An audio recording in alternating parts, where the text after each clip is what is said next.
Well, like I said, when this thing happened, and His Excellency John Dramani Mahama called both myself and Haruna and Aveji to plead with us to let go. I'll let go. But I can tell you, it was part of the strategy to get me out.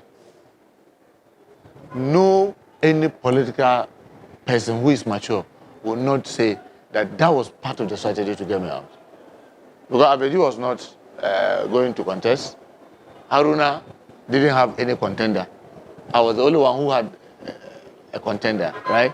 So to have done that at that time was part of the strategy to get me out.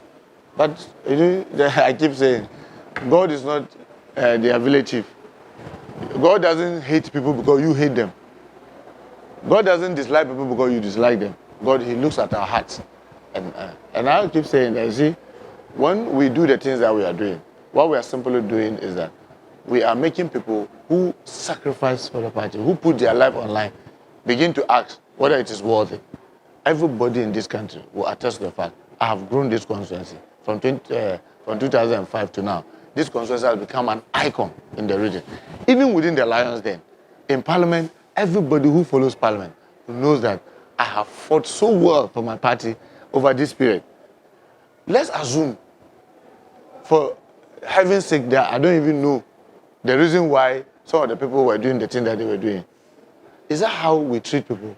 Even the God who created us on Judgment Day, there's scale to weigh your strength and weakness to determine what judgment to be given. And you have people who are fending from my sweat.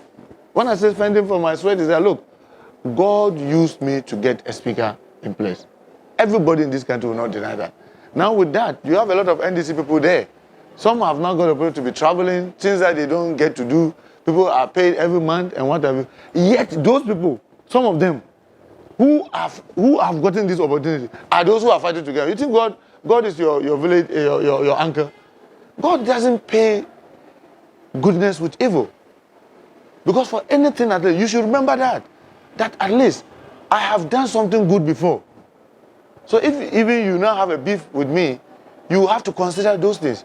But don't make it look as if I've never done anything good. But the way it was, that the time the coup happened, it was simply to culminate my removal from Parliament.